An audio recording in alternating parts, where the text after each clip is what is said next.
A new report highlighted by WAMC Northeast Public Radio finds that mass deportation policies could have sweeping economic consequences here in New York, potentially reducing the state's workforce by as much as 14%.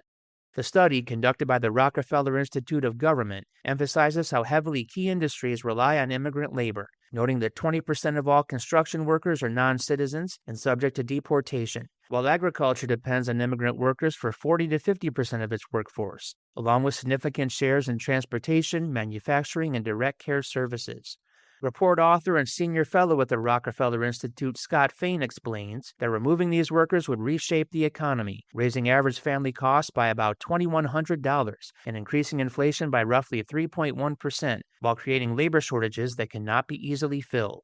He also stresses the broader demographic and regional impact, pointing out that immigrant resettlement has helped revitalize upstate cities like Buffalo and Utica, with local leaders effectively saying, "Send us more immigrants." Overall, the report argues that mass deportations would not only disrupt industries, but also weaken population growth, strain communities, and fundamentally alter the state's economic structure. So what this moment exposes, plainly, is that immigrant labor isn't peripheral to the American economy, it is structural. When thousands of the workers sustaining one of the nation's largest meatpacking facilities are immigrants, it underscores a deeper truth. Entire supply chains, from food production to distribution, are built on their labor.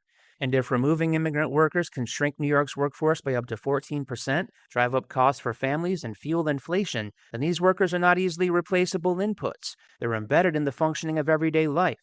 Construction, agriculture, care work, transportation, these are not marginal sectors. They're the backbone of how people live, eat, travel, and survive.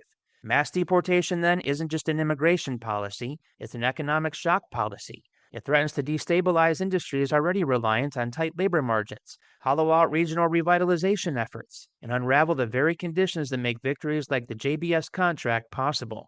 The contradiction is stark. The same system that depends on immigrant labor to function is simultaneously willing to remove it at scale. The takeaway is unavoidable.